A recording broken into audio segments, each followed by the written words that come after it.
E aí, meu povo, aqui é o professor Douglas. Estamos novamente aqui para falar de teoria política. Hoje nós vamos falar de teoria política, desses dois caras aqui, Platão e Aristóteles. É uma questão que tem caído em concursos públicos e como poucas pessoas dão atenção a essa área, porque é uma área um pouco mais periférica nos concursos, acaba fazendo um diferencial, se é que você me entende. Então vem comigo, vamos lá, vamos entender o pensamento filosófico de cada um desses caras, para a partir daí entender o seu pensamento político, tá? Não dá para ir direto no pensamento político, senão você ia ficar meio capenga aí, tá? A gente primeiro entende o pensamento filosófico de Platão, o pensamento filosófico de Aristóteles, e em consequência disso a gente entende o porquê que eles têm determinados pensamentos políticos, qual que é a solução para eles, para a gente ter uma sociedade melhor, mais justa, tá? Bom, primeiramente, claro, a gente começa falando de Platão. Quem é Platão, cara? Platão é um dos filósofos mais importantes da história da filosofia, porque é o pai do Ocidente. De certa maneira, Platão vai influenciar com a sua filosofia toda a estrutura do pensamento ocidental, filosófico, religioso e etc. Então, estudar Platão é estudar o berço do que a gente entende como pensamento filosófico ocidental. É um cara complexo. Já aviso desde já que estudar Platão exige um pouquinho de abstração. Não dá para você estudar Platão de maneira muito superficial, tá? Platão, ele exige que você entre aqui, no paradigma da maneira de ver o mundo dele, para a partir daí entender as camadas de pensamento platônico. Platão é um filósofo que tem uma visão de mundo, uma visão de sociedade, uma visão de democracia muito diferente do que a gente tem hoje. Aristóteles é muito mais fácil de entender Aristóteles, porque, de certa maneira, vivemos em uma sociedade com pensamentos aristotélicos. Platão, geralmente, é um pouquinho mais difícil para você entender a estrutura inteira do pensamento dele. Mas vamos lá, tá? Vamos por partes. Platão, ele tem uma visão de que, ou melhor, Platão está tentando desvendar um mistério. A maior parte dos filósofos está fazendo isso. Mas como que ele está desvendando um mistério, professor?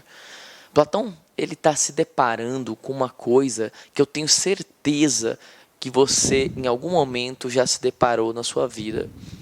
Cara, a nossa vida é muito efêmera, é muito passageira. É uma coisa assim, olha, se você comparar a sua existência, a duração da sua existência com a duração da existência da Terra, é um absurdo, cara. Você é uma bolha de sabão, sabe? Nós somos uma bolha de sabão que nasceu aí, está flutuando e em qualquer momento vai, desaparecer. Todos nós vamos parar de respirar, todos nós vamos um dia virar fertilizantes, se é que você me entende. Todos nós vamos morrer. Só que, mesmo tendo uma vida tão efêmera, tão passageira, todos nós carregamos dentro de nós uma vontade de eternidade, uma vontade de infinito, sabe? Nós temos dentro da nossa alma, dentro do que nós somos, uma vontade de viver eternamente, uma vontade de persistir. Porque um ser tão efêmero, tão passageiro como nós, carrega toda essa ânsia de infinito, perfeição, de eternidade dentro de nós. Platão está se deparando com a morte, nesse sentido, com a finitude, com quanto esse planeta aqui, esse mundo, né, essa vivência, esse cosmos, essa matéria é passageira, transitória. E isso parece que é incompatível com a nossa alma, já que a nossa alma, nosso pensamento, como eu falei, visa o infinito. Vamos lá. Platão vai estruturar uma filosofia para tentar responder esse tipo de pergunta e vai criar a teoria das ideias, tá? Não é à toa, deixa eu voltar aqui, não é à toa que você tem nessa imagem Platão. Eu peguei essa imagem famosa de Rafael, porque é uma imagem que traz um certo mapa conceitual, só de você olhar ela. Nós temos aqui Platão apontando para cima e Aristóteles para baixo. Quando Platão aponta para cima, ele está dizendo já na própria imagem, ele está mostrando na própria imagem a teoria das ideias de Platão. Platão, lembra que acabei de falar para você, ele está tentando responder essa pergunta: como que nós, mesmo tão efêmeros, temos essa ânsia por infinito, por eternidade? Uma das respostas de Platão é: este mundo não é real. Ele não é a última realidade, tá? Este mundo aqui é só uma sombra. A sombra tem um aspecto de realidade, mas ela não é a última realidade. Como assim, professor? Olha, Platão faz metafísica. Metafísica fala de níveis de realidade. Esse mundo, ele tem um certo nível de realidade. Claro, ele é funcional, vivemos aqui, mas não é a última realidade. Esse mundo é transitório, efêmero, tá? Esse mundo está mudando, está se destruindo, está se transformando a todo momento. E quando você acha que conhece algo, esse algo muda. Esse quadro aqui parece algo muito real para você, mas isso aqui é uma questão de tempo para ele se destruir, para ele apodrecer, para ele se deformar. Uma questão de tempo. Uma questão de tempo para desaparecer, definhar, você, tudo nesse mundo está se transformando. Algumas coisas mais rápidas, outras demoram um pouco mais, mas tudo está em transformação. Tudo tem por si só uma efemeridade, ou seja, tudo é transitório, está de certa maneira definhando, né? Entendendo isso, encarando este problema de frente, é que Platão vai construir, como eu falei, a filosofia dele. Mas vamos lá, primeiro para entender Platão, você tem que entender dois caras que vieram antes de Platão, tá? Esses dois caras, Heráclito e Parmênides, e é realmente um quadro que retrata esses dois caras aqui, eles são os dois grandes filósofos na Grécia Antiga, as duas grandes correntes da Grécia Antiga. Eles são totalmente antagonistas, tá? Enquanto Heráclito vai falar assim: olha para este mundo aqui é falso, no sentido, perdão, no caso de Heráclito não é falso não, tá? No caso de Heráclito, esse mundo é tão transitório, mas tão transitório, que não dá para conhecer nada. Heráclito é aquele cara que falou aquela famosa frase lá, tá? Um homem não atravessa duas vezes o mesmo rio, porque se ele for tentar atravessar pela segunda vez, nem o rio será o mesmo e nem o homem será o mesmo. Tudo está mudando, tudo está em transformação. A vida é uma roda que está girando e não para de girar. Você pode tentar parar essa roda, mas você vai ter sua mão decepada pela roda. Ela não vai parar e nunca vai parar. Não há como parar esta roda. A roda da vida está em transformação, ela é um devir. Como eu disse, esse mundo está em transformação. Heráclito vai concluir com isso, tá? Eu já adiantei para vocês que Platão vai comprar a ideia também.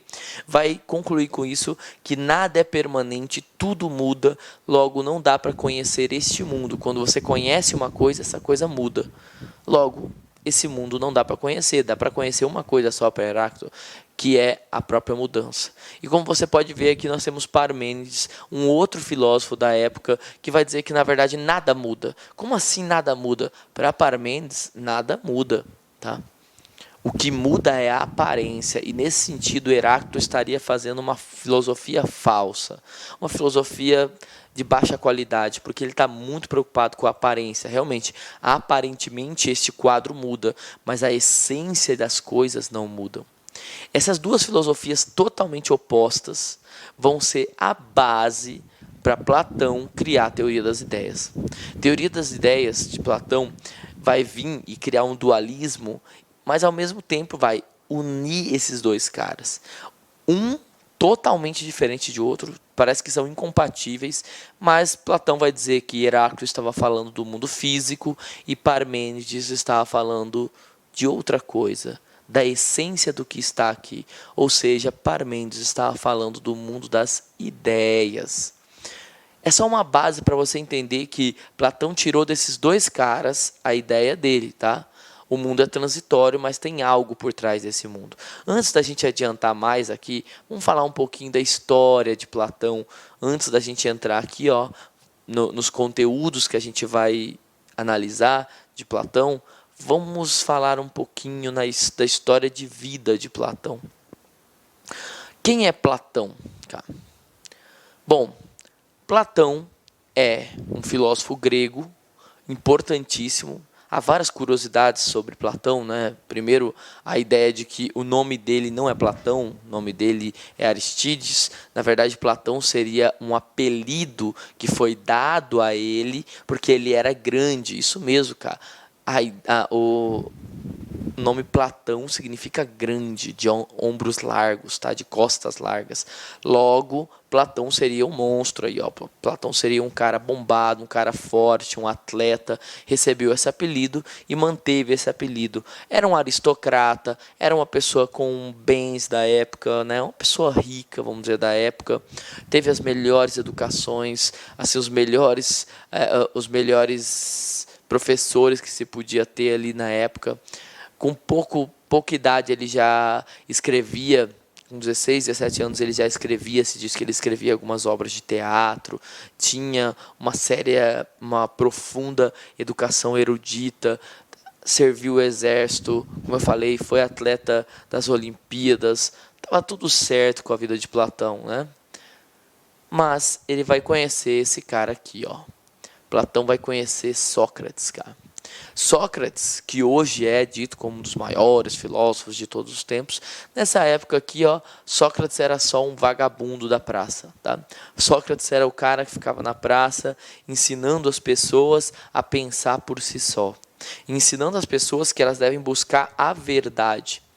Todos nós devemos buscar a verdade, e a verdade, de certa maneira, para Sócrates, ela já está dentro de nós, porque através do raciocínio, do questionamento, nós podemos encontrar esta verdade. Tá? Esse cara aqui, que é um grande filósofo, você já ouviu falar dele, Sócrates, é o professor de Platão. De certa maneira, né, o playboy Platão ali vai encontrar Sócrates, e depois que ele encontrou Sócrates, a vida inteira dele vai mudar. Tanto que Sócrates nunca escreveu nenhuma obra de filosofia, quem escreveu foi Platão. Tá?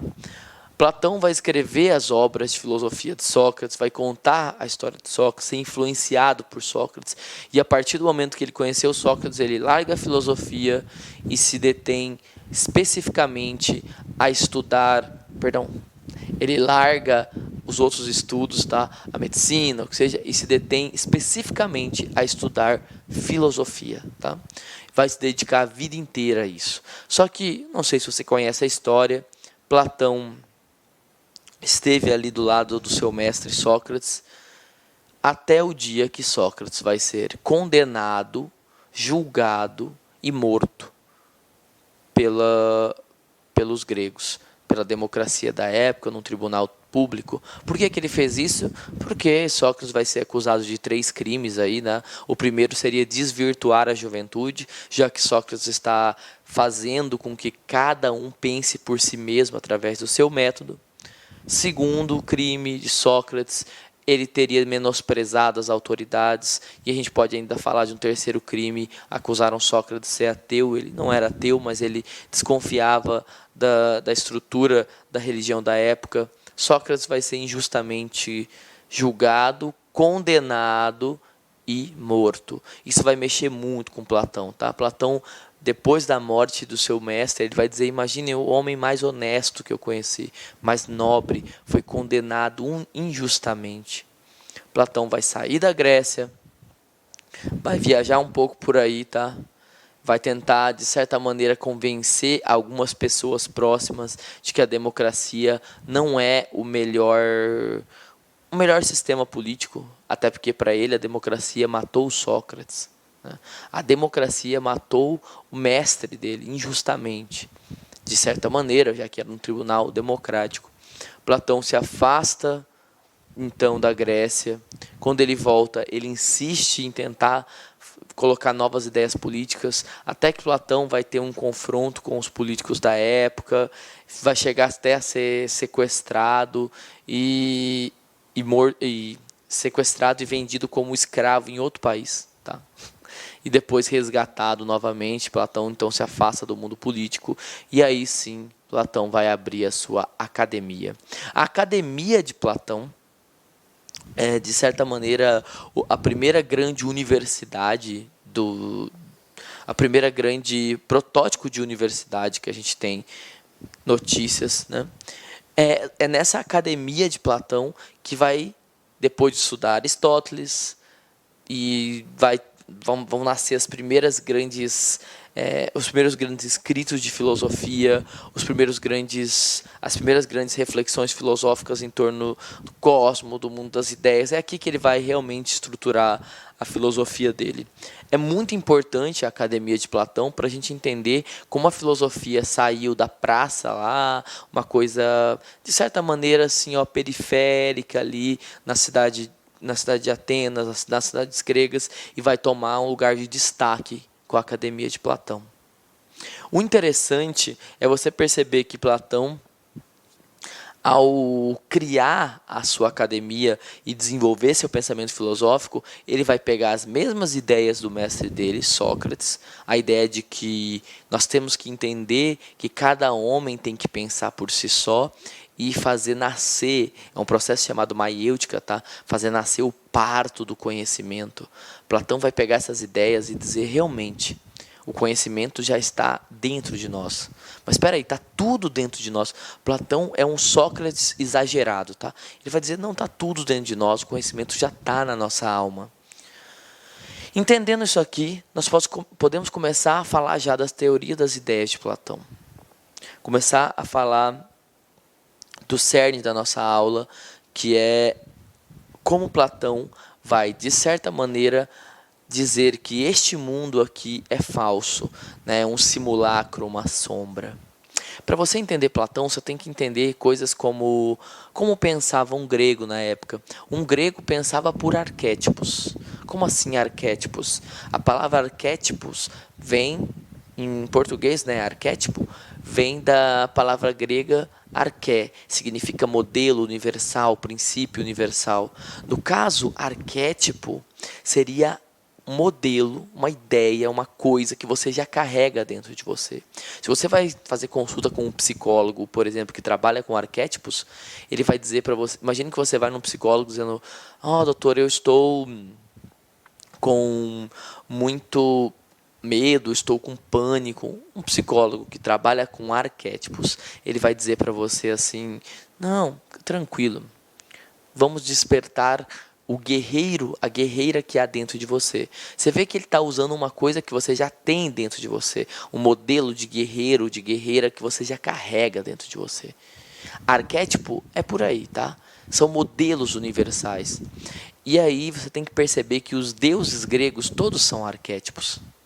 Nós pensamos hoje, por exemplo, da seguinte maneira: se entra uma mulher bonita onde você está e você quer elogiá-la, você vai dizer, nossa, como você está bonita. Para nós, a beleza é um atributo da mulher. Tá? Para os gregos, não. Os gregos diriam, nossa, Afrodite está presente em você.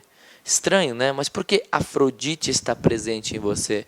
Porque Afrodite não é a deusa da beleza para os gregos. Afrodite é a própria beleza. Se uma pessoa é bela, uma mulher, se você é bonito, você está participando de Afrodite. Afrodite é um arquétipo, tá? Afrodite é a beleza em si. Assim como a justiça é Temer. Assim como a sabedoria é Atenas. E por aí vai, tá? Então, assim, os gregos pensavam por arquétipos. Todas as ideias aqui podem ser unidas e demonstradas em uma ideia ampla e universal. Beleza? Platão vai dizer, cara, mas se a beleza é uma coisa que existe como universal, na verdade, por que eu não posso dizer que a ideia de cadeira também não é uma coisa que existe? Por que eu não posso dizer que a ideia de cavalo é uma coisa que existe? Ele vai trabalhar com arquétipos. Platão está dizendo basicamente o seguinte, se eu falo aqui para você cachorro, você sabe do que eu estou falando, cachorro? Você vai dizer, sim, eu sei do que você está falando, professor. Como que você sabe do que eu estou falando? Se existem milhões de tipos de cachorro. Você sabe porque você carrega um arquétipo de cachorro. Você carrega uma ideia universal de cachorro. Bastou você ver um cachorro para você relembrar um arquétipo, segundo Platão, que já está dentro de você. São esses arquétipos que deram origem a tudo que está aqui. Para Platão, entenda, para Platão, tudo que está nesse mundo é, na verdade, emanação de arquétipos universais. Eu falei no começo da aula, Platão exige um pouquinho mais de abstração aí, tá? Por exemplo, esse quadro está aqui. Esse quadro só está aqui porque alguém desenhou e pintou ele na cabeça, desenhou, fez esse quadro e aí trouxe ele para o mundo físico. Isso mesmo. Quando alguém projetou esse quadro antes de estar aqui, essa pessoa está trazendo este quadro do mundo das ideias. Você está entendendo? É assim que funciona para Platão. Na sua casa, a cadeira que você está sentado aí, o sofá que você está sentado, antes dele existir, ele teve que estar na cabeça de alguém. Ou seja, isso veio do mundo das ideias. A caneta que você está usando, o computador, antes de estar aí, alguém teve que projetar, desenhar. E trouxe da onde? Do mundo das ideias. Tudo que está aqui veio do mundo das ideias. Esse mundo das ideias é o real. Ele é universal, perfeito como a matemática para Platão, já que esse mundo das ideias não é, lembra do começo da aula, não é perecível como este mundo aqui. Sendo assim, você já está começando a entender, nós podemos ver aqui, olha, para Platão, o mundo real é o mundo das ideias, que contém as formas ideais de tudo. Ou seja, o mundo das ideias é um mundo que não está morrendo, não está mudando, é um mundo que guarda a essência de cada coisa. O mundo que a gente vive é ilusório, tá?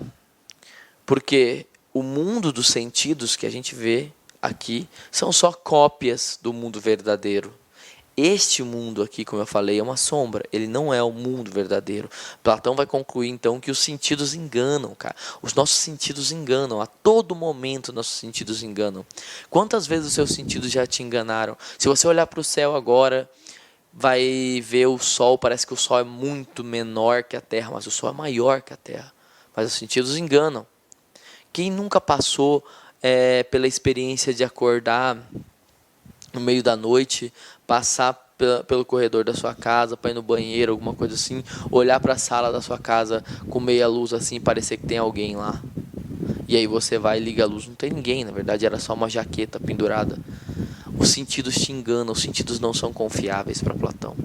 Eles não só não são confiáveis, tá? São subjetivos, cada um vê de uma maneira. Que cor que é isso aqui? Ah, é verde. Mas será que o verde que eu vejo é o mesmo que você vê? Não, tá aí os daltônicos para provar que provavelmente não. Cada um vê e sente de uma maneira. Então, não dá para encontrar verdades universais pelos sentidos, eles são muito limitados.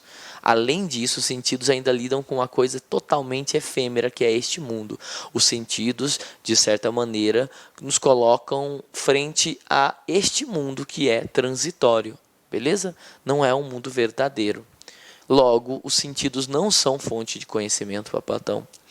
Conhecer é reconhecer, conhecer é recordar. Para Platão, quando a gente se depara com cães, por exemplo, olha, reconhecemos as coisas no mundo como cães, porque reconhecemos que são cópias imperfeitas dos conceitos que nós já temos na nossa mente. Nesse sentido, Platão conclui que tudo nesse mundo é uma sombra de sua forma ideal no mundo das ideias. Beleza? O que Platão está dizendo aqui, como eu disse, é a questão básica de que, na verdade, se esse mundo é como uma Matrix, se esse mundo é... Você assistiu o filme Matrix? É baseado nessa questão de Platão. Esse mundo aqui pode ser uma ilusão, e no caso de Platão esse mundo é um simulacro, de certa maneira uma ilusão. Não é através dos sentidos que você vai adquirir algum conhecimento, tá? Aprofundando um pouquinho a teoria das ideias de Platão, para daí a gente partir para a questão política de Platão, nós podemos dizer, de certa maneira, que, olha o esqueminha aqui, ó, tem vários cavalos, cara, um monte de cavalos, cada um diferente do outro. Agora, se eu quero conhecer cavalos, você acha que eu tenho que estudar todos os cavalos? Cavalo por cavalo, cavalo. No mundo inteiro? Não, né, cara? Eu preciso só estudar diretamente a ideia universal